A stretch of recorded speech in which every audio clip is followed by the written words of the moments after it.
Shalom and welcome to another in our series of podcasts from Temple Beth Am, a dynamic center for conservative Judaism in Los Angeles. This is a recording of a Shabbat teaching by Rabbi Rebeca Schatz. While we were going through services, I wanted to show you the initial verse from this actual parsha, because those of you who were here when I started the text study while we were waiting for a minion, you see that on my text sheet, we're already in Deuteronomy, which is about 4 portions ahead of where we are right now. And I wanted to be able to kind of show you the original verses that I'm taking this from, even though we're not looking at them in this particular text study. So if you want to look at it, you can. It's in Parashat Maseh. It's on page 962 if you have the Eitz Chaim. And it says here, I'm just going to read in English for time's sake. The towns that you assign to the Levites shall comprise the 6 cities of refuge that you are to designate for a manslayer to flee to which you shall add 42 towns. So this is where we first get in Parashat Maseh, which is this week's parsha. This is where we first get this idea of cities of refuge, which is what we're going to go into in a bit more detail in just a second in Parashat Ve'et, which is 3 parshiot later. Thus the total of the towns that you assign to the Levites shall be 48 towns with their pasture. In assigning towns from the holdings of the Israelites, take more from the larger groups and less from the smaller. This is a very interesting, this was the other thing I potentially was going to talk about today. It's a very interesting idea that, if you're big, you get a lot of land. And if you're small, you get a little bit of land. It's not really how our world works today. Large families don't always get large houses, and small families don't only live in small houses, but that's how they tried to apportion the land, so that each assigns towns to the Levites in proportion to the share it receives. Seems very fair. That's not what we're talking about today, but I just wanted you to know where this is coming from in terms of a city of refuge. So if you look at your source sheet, again, we're in Parashat Ve'et here, which is in a few weeks. But it comes from this idea of these cities of refuge. And I'm just going to read it one more time for those of you who weren't here when I started. And it says, to which you're going to send these people to these cities of refuge, to which a man who has killed someone could escape. One who unwittingly slew another without having been an enemy in the past, he could flee to one of those cities and live. So what are some questions that you would ask about this idea of cities of refuge? How long do you have to stay there? Great. Alan just asked, how long do you have to stay there? Great. What's another question? Great. So Rachel just asked, is this a lawless place? Meaning, are you safe from everything, right? Are you completely in a bubble, right? Nothing can harm you, like in one of those, bubble wrapped rooms. Like, can nothing harm you? Yeah, Deb? That's really interesting. I definitely don't know the answer to that question, but I can imagine that it was not positive. Deb just asked what happens, what are the people who were already living in that city? What? Right. What would happen to the people who were living in that city who now found out that this was becoming a city of refuge and all of these basically criminals were coming to live amongst them? What would those people think? I could imagine that if it's becoming a city of refuge, maybe you could see it as a really beautiful thing, right? Like a beautiful town of tshuva, if we wanted to be positive about it. If we wanted to be cynical about it, I would say people were probably pretty angry and pretty scared that their city was now going to be full of people who were fleeing something that they had done wrong. Just one second, I'm just going to answer the other question that Deb asked. So she asked, what does it mean without having been an enemy in the past? It's interesting. When you asked the question, I read it differently than I had read it before. I wonder if what that means is that if you did something unknowingly, it had to also be to a person who you never knew, because if you hurt someone who potentially you didn't like and people knew you didn't like, then was it really unknowingly? Wink, wink. Where did you really not mean to hit that person with your car? Or did you just, oh, sorry. Yeah, well, I didn't really like them to begin with, right? That would be my guess as to what they're saying here, that you really had to have had no connection to the person. The harm done to them needed to really come out of nowhere. That would be my guess. Yeah, Bob. Yeah. Right. Right. So that's the whole point, is that you can only go to these cities of refuge if you've done this harm unknowingly, right? You didn't actually mean to do it. Yeah, Warren. Yeah. Yeah. Right. Sure. Sure. Okay. Right. So Warren's pushing back on me using the word criminal because if they did it unknowingly, then they're not a criminal, right? They didn't do it with any knowledge, and therefore maybe the people in the city should have no problem with it because they didn't mean to do it. They might have done something by accident that it was bad, but they didn't mean to do it, and so therefore they're not a criminal. It's a point well taken. Yeah, Rosemary. Yeah. Wow. Sure. Oh, sure.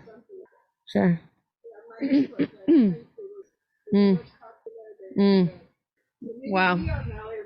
Yeah, those are both very powerful stories. And Rosemary makes a really interesting point that we might not actually, the people of the city might not actually even know who's now living in their city and what they've done and who they are, what their history is, right? They could be living next door to someone who did something very heinous to their family, and you wouldn't know, because the whole point of having a city of refuge is that you get to come and be a person who hasn't done something wrong, right?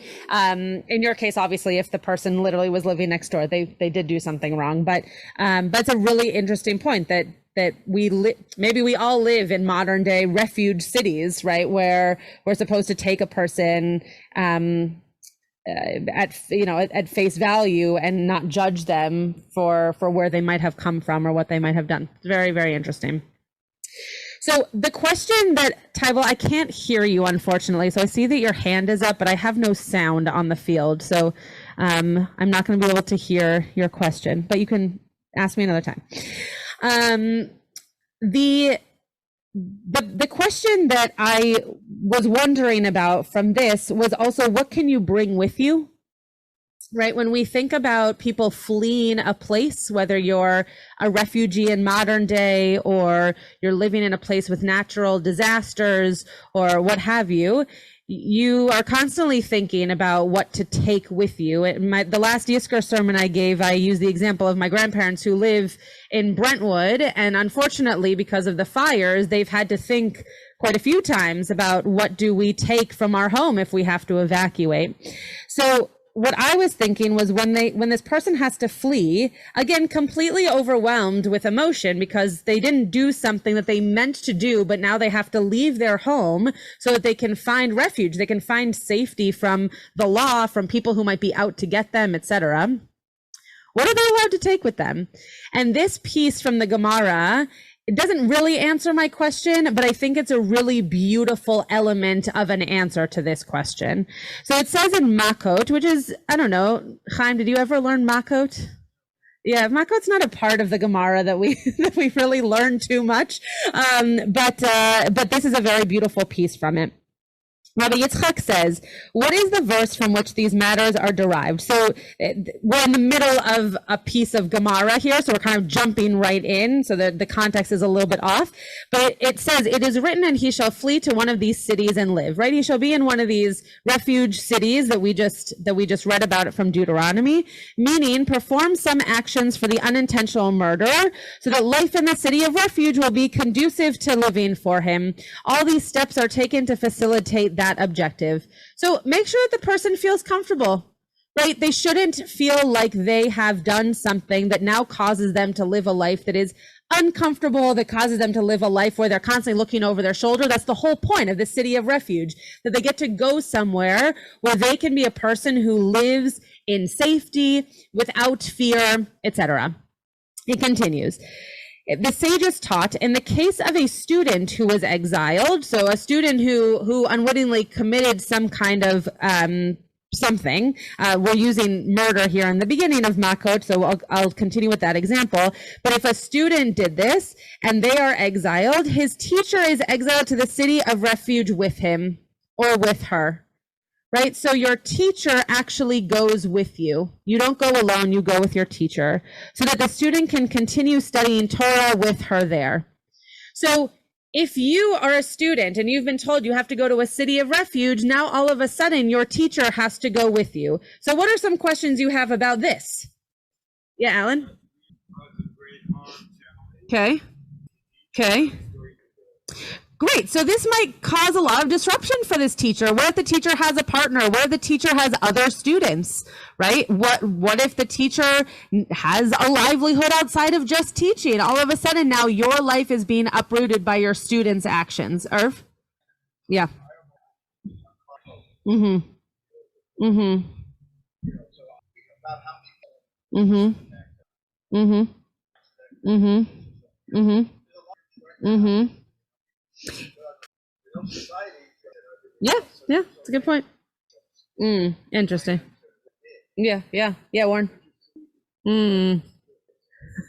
So Warren is solving the problem. Warren just said that the teacher would appoint an agent so that the teacher doesn't have to leave, but the teacher's, I don't know, agent, yeah, I keep using that word, agent is now the teacher for the student. Yeah, that's very interesting. I don't think that's what the Gemara is saying, but I like that. Yeah, yes, definitely. Definitely. I hope that that's the case. Yeah, Deb. Yeah.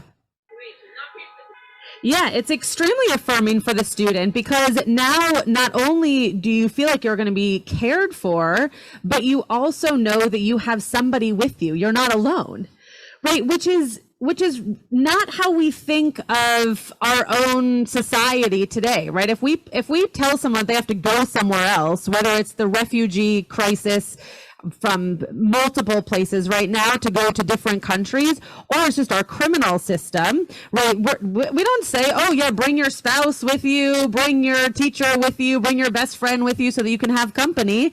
We say, get yourself, taken care of. And if others can follow you, okay. And if not, not. Right. So it is a very powerful situation, both for the teacher and for the student. And so the Gemara continues to say, as it is stated, and he shall flee to one of these cities and live, from which it is derived, perform some actions for the unintentional murder, so that life in the city will be conducive to living for him. They're just repeating themselves. That's how the Gemara works. Since Torah study is an integral component of his life, arrangements must be made to ensure continuity in that facet of his existence. So they're not saying now that if you were, I don't know, a musician, that your music teacher should then go with you, right? What they're saying is that if there is something critical to your living, that you must bring that with you into this city of refuge. So the Talmud is obviously using a Torah teacher because that's what the Talmud is written for and by. So that's what we're getting here. But if you were someone who was an artist or someone who is a musician, you would end up with your music teacher or your art mentor. Okay. It finishes here by saying, Rabbi Zera says, from here one learns that a person should not teach a student who is not fit, as that may result in the teacher following the student into exile. Now, this is what's really, really interesting, right? We start off by talking about a student-teacher relationship, where, as Deb put really profoundly, that there's a lot of power there, right? There's a lot of power for the student in terms of the following of a teacher to a student's potential, like their captivity is not the right word, but being somewhere else where they're going to have to leave their life, right? But if we think about this from the perspective, if we take, 10 steps back and we think about when this teacher and this student met, what the Gemara is saying is that it is also up to the teacher to choose the student who they would follow into exile, right? As a student, we don't always choose our teachers. And as a teacher, by the way, we don't always choose our students. But I can speak from having teachers for whom I would 100% follow or want to follow me. And I have students for whom I would follow. And I think it's a very rare relationship, because it has to be a relationship that goes beyond just that Torah study, right? Chaim. Oh, interesting. Chaim thinks that it might be a metaphor for the relationship with God. That's very interesting. Yeah, no, it's a great thought. Yeah, it could be. And a person who goes into this city of refuge, could it, and I'm taking your words one step further, but could it be that in going into this city of refuge, you either lose could lose faith in God or could gain a much closer bond with God. Right. Sure. Yeah. Experience that spirituality. Yeah. That's very powerful. And also I love the idea of that metaphor of, is God the teacher or is God the student? Right. Yeah, Deb. Sure. Yeah. Wow, the Singer Franks household really should just write the drash for the morning of Tisha B'Av. So Deb just mentioned that, in thinking about Tisha B'Av, when we go into exile, do we go into exile with God? Do we go into exile with these moments that are going to keep us feeling safe and feeling protected and feeling supported? And is God one of those things, or are we just in exile? Yeah. Yeah. Yeah. Productive. Yeah. Huh. So interesting. Alan, did you have your hand up? Yeah. Yeah. Eye for an eye too. Yeah. Right. Correct. Yeah. Interesting. So Alan gave his own little drash that there is really something intentional about thinking about how the person's going to really live in exile, that they are being put in exile because they are both scared for their own life, with the pursuers going after them to take revenge on them for whatever they caused, in terms of whether it was death or any other kind of destruction. And yet we are supposed to make it such that this person finds full life in whatever place they are in this city of refuge. Yeah, Deb. Yeah. Right. Yeah. No, the teachers have to make sure they have to practice what they preach, right? They have to uphold their half of the bargain in teaching this stuff. So I want to read this passage from Rabbi Lord Jonathan Sachs from 2 years ago, I think, maybe 3 years ago. I think it was 2020. But he wrote on Parshat on Parshat Ve'et Hanan, this particular quote, which I thought was really powerful. If you want to come close to heaven, don't search for kings, priests, saints, or even prophets. They may be great, but a fine teacher helps you to become great, and that is a different thing altogether. So when we think of these people going into these cities of refuge and wanting to bring their teachers with them, however you want to define teacher, whether that's God or a mentor or a partner or whatever, the person who's going to bring you comfort, the person who's going to keep you motivated, keep you learning, keep you in check, right? That's not a king. That's not a person who rules over you. That's not a rabbi, right? It's not a person who just gives you guidance like of old, right? A person who just stands on a high altar and tells you where to sacrifice and how. That's not what you need in those moments. You need the person who's going to be on your same level. You need a person who's going to be able to teach you, who's going to be able to have those moments of chavruta with you. And so noticing that in our teachers, and again, however you define teacher, it doesn't have to be student, teacher, classroom. That's not what they're getting at, but rather a person or a something, going with Chaim's drash, right? That's going to really pull you to be committed and continue to grow and continue to live in this city of refuge. You have been listening to another in our series of podcasts from Temple Beth Am, a dynamic center for conservative Judaism in Los Angeles. If you enjoy these podcasts, we invite you to write a review on the Apple Podcast site or wherever you get your podcasts. For more information about Temple Beth Am Los Angeles, go to tbala.org.